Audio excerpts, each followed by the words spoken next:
अस्सलाम वालेकुम। तो आज का जो वीडियो है काफ़ी टाइम के बाद भाई एक इन्फॉर्मेटिव वीडियो यहाँ पे चैनल पे अपलोड हो रहा है, तो वीडियो को लाजमी देखिए।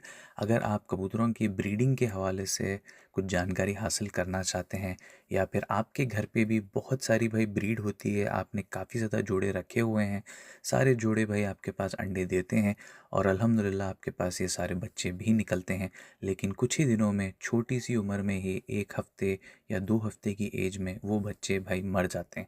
वो बच्चे बचते नहीं हैं। वो बच्चे आप जितनी कोशिश कर लें, आप उनको हैंड फीड कर लें, आप उनको बॉटल से फीड करें, आप जो मर्ज़ी ट्राई कर लें, आप फिर उनके अंडे दूसरे कबूतरों के नीचे रख दें ताकि वो उन कबूतरों को बच्चों को संभाले, लेकिन फिर भी भाई आपके पास वही सेम प्रॉब्लम आती है। आपके जो कबूतर हैं वो अपने बच्चे नहीं बचाते और उनको मार देते हैं या खुद से मर जाते हैं। तो इसके पीछे रीज़न क्या है इन चीज़ों के पीछे, और इनसे बचा कैसे जा सकता है, और इसकी क्या हम मेजर्स ले सकते हैं जिससे ये जो हमारे कबूतर हैं इनकी जो ब्रीड हम एक्सपेक्ट कर रहे हैं हमारे पास वो जैसी हम चाहते हैं वैसी आए। तो चलिए वीडियो को शुरू करते हैं। ज़्यादातर लोगों को एक भाई मिसकंसेप्शन होता है या एक चीज़ बहुत ज़्यादा पसंद आती है या उनकी चॉइस होती है कि भाई हमें ऐसे कबूतर चाहिए जो मेल और फीमेल दोनों सेम सेम दिखते हैं। ठीक है, मेजॉरिटी बार ये ऐसा हो जाता है कि आप एक घर पे जाते हैं, वहाँ से एक जोड़ा पसंद करके ले आते हैं। कई बार बाज़ार से भी आप सेम कलर के एक ही जाल से कबूतर लेके आ जाते हैं। प्रॉब्लम ये होता है यहाँ पे कि जो कबूतर होते हैं वो या तो भाई बहन होते हैं या एक ही नस्ल में, यानी एक ही माँ बाप के एक बार के अंडे बच्चे होते हैं या उसके थोड़े गैप के बाद वाले होते हैं, जिसकी वजह से प्रॉब्लम ये हो जाता है कि कबूतरों के अंदर इम्यूनिटी का बहुत ज़्यादा प्रॉब्लम आता है। ये सबसे बड़ा रीज़न है जिसकी वजह से हमारे घर पे जो कबूतर हैं वो सही से नहीं बचते और ये जो बच्चे हैं कबूतरों के वो मर जाते हैं। इम्यूनिटी, लोग बोलेंगे कि नहीं भाई, अगर हम इम्यूनिटी बूस्टर्स दे देंगे और इम्यूनिटी बढ़ाने के लिए हम अगर दाना चेंज कर देंगे तो भाई ये कबूतर के बच्चे जो है बच जाएंगे। भाई वैसा नहीं होता।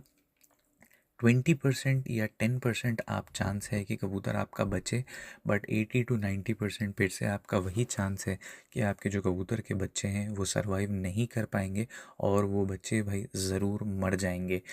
पॉइंट नंबर वन, क्योंकि यहाँ पे इम्यूनिटी भाई बहन का जब आप जोड़ा लगा देते हैं या माँ बेटे का या बाप बेटी का, ये जो भाई लोग करते हैं घर पे अपने पास ज़्यादातर, क्योंकि भाई हमें नस्ल चाहिए, हमें बच्चे चाहिए, ये बाकी सारी चीज़ चाहिए, तो फर्स्ट टाइम जब आप ऐसा करते हैं तो भाई इनके अंदर इम्यूनिटी काफ़ी ज़्यादा कम हो जाती है क्योंकि ये सेम ब्लड में चल रहा है।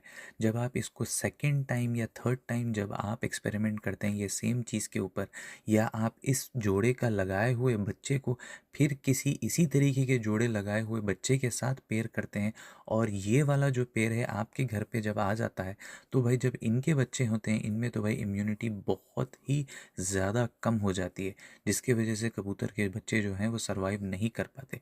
काफ़ी ज़्यादा एक्सपीरियंस और काफ़ी ज़्यादा एक्सपेरिमेंट्स के बाद भाई ये मैं आज आपको बता रहा हूँ कि भाई ये चीज़ एक बहुत बड़ा रीज़न है कि आप अपने घर पे एक ही फैमिली, एक ही ब्लड लाइन की अगर आप कबूतरों की पेयरिंग करने लगेंगे, कुछ टाइम तक भाई आपको अच्छा रिज़ल्ट मिलेगा, आपके पास बच्चे आएंगे। लेकिन जैसे ही आपके पास कबूतर ख़राब होने शुरू हो गए, आपको ये समझ जाना पड़ेगा कि भाई ये जो आगे आपने पेयर लगाया है, ये वाला पेयर अब इम्यूनिटी को कम्प्लीटली फिनिश कर रहा है और कबूतर कोई बेसिक सी छोटी सी चीज़ की वजह से भी भाई सरवाइव नहीं कर पाएगा और बच्चे मर जाते हैं। तो ये एक बहुत मेजर रीज़न है जो लोगों को दिमाग में रखना चाहिए। और अब इससे बचा कैसे जाए और कबूतरों को हम कैसे हमारे बच्चों को ज़्यादा से ज़्यादा मल्टीप्लाई करें। फर्स्ट चीज़, अगर आप कोई कबूतर परचेज़ कर रहे हैं, मेक श्योर करिए कि एक ही घर से एक ही पेयर जो बिल्कुल ही रेप्लिका सेम सेम लगता है, जैसे एक मेल हो गया और फीमेल हो गई, जब आप उनको देखें तो उनमें कोई फ़र्क ही नहीं लग रहा आपको, मतलब दोनों सेम है, जिसका मतलब ये हो सकता है कि भाई ये कबूतर जो हैं वो एक ही ख़ानदान के हैं। सेम एज़ इन, मैं बस कलर की नहीं बात कर रहा, आप उन, क्योंकि हम हाई फ्लायर्स की बात कर रहे हैं यहाँ पे एक्सक्लूसिवली, तो हम उनके पर देखेंगे, उनकी आँख देखेंगे और बाकी सारे जो उनके फ़िज़िकल फ़ीचर्स जो हम देख सकते हैं, बॉडी का स्ट्रक्चर बाकी वगैरह चीज़ें देखेंगे। जब आपको ऐसे लगे कि भाई ये तो दोनों एकदम सिमिलर हैं, एकदम सेम हैं, तो जब भाई आपको कबूतर का पेयर नहीं लगाना, आप ये सोच सकते हैं अगर ये कबूतर एक ही घराने से हैं, जब अगर आपको ये सेम कबूतर सिमिलर दिखने वाला कोई रैंडम दूसरे घर से मिल रहा है, तो आप डेफिनेटली इनका पेयर लगाइए, डेफिनेटली इनका जोड़ बनाइए, कोई प्रॉब्लम नहीं होगा। क्योंकि सिमिलर आँख, पर, बॉडी शेप बहुत कॉमन चीज़ है। बट एक ही घर में दो रैंडम दूसरी नस्लों के बच्चे सिमिलर निकलना वो बहुत रेयर चीज़ है। तो आप ये मेक श्योर करिए कि पहले मेल अगर आप एक घर से लेते हैं तो फीमेल दूसरे घर से लीजिए, ताकि आपको ब्लड लाइन का पता रहे कि हाँ भाई ये एक दूसरे घर की है ब्लड लाइन और ये दूसरे घर की है। और जब आप उनको अपने पास लेकर आएंगे तो उनके घर की ब्लड लाइन और आपके दूसरे घर की ब्लड लाइन जब मिक्स होगी तो उनकी जो इम्यूनिटी होगी वो बहुत ज़्यादा बेहतर होगी कंपेयर्ड टू दूसरे जो कबूतर आप अपने एक ही घर के दो भाई बहन का पेयर लगा रहे हैं। भाई बहन की जो पेयरिंग होती है वो फर्स्ट क्लच सेकंड क्लच तक चल जाती है, कोई प्रॉब्लम नहीं होता उसमें। बट अगर इनके निकले हुए बच्चों की फिर आप आगे लेकर जाके फिर इसी लाइन में अगर आप पेयरिंग करवाने की कोशिश कर रहे हैं तो इम्यूनिटी अच्छी खासी रिड्यूस हो जाती है। बट फिर उनके बच्चों की अगर आप फिर से पेयरिंग कर देते हैं तो भाई आपके घर पे जो बच्चे हैं वो नहीं बचेंगे फिर। तो ये आप मेक श्योर करिए, दिमाग में रखिए अच्छे तरीके से कि आपको बस सिंपल एक ही चीज़ करना है। जब आप कबूतर परचेज़ करें या जब आप कबूतर के बच्चे आप देखें कि भाई इनसे हमें अंडे या ब्रीड लेनी है, मेक श्योर करिए कि वो दो डिफरेंट घरानों के हो और सेम घरानों के ना हो अगर आप कबूतर परचेज़ कर रहे हैं तो। अगर आप अपने ही खुद के घर में खुद की नस्लों को बनाना चाहते हैं और ख़ुद ही को आगे पीछे ले जाना चाहते हैं तो ये मेक श्योर करिए कि जो डिफरेंस होगा कबूतरों की पेयरिंग में, अगर एक क्लच से आप मेल ले रहे हैं तो 3 या 4 क्लच छोड़ के आपको उसी सेम लाइन की फिर फीमेल लेनी होगी। तो जब क्या हो जाएगा कि जो इनके अंदर जो भी इम्यूनिटी है वो बेहतर डेवलप होती है। इसके पीछे बहुत ज़्यादा साइंस इन्वॉल्व है। अगर हम उसके अंदर डिटेल में जाएंगे तो वीडियो काफ़ी लंबी बन जाएगी और समझने के लिए मुश्किल हो जाएगी।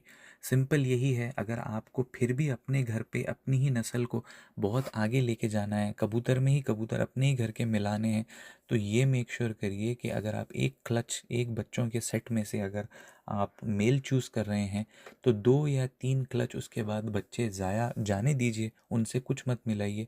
उसके बाद वाला जो क्लच आएगा उसमें से फिर आप उसके अंदर फ़ीमेल चूज़ करेंगे और फिर फ़ीमेल को मिक्स करेंगे।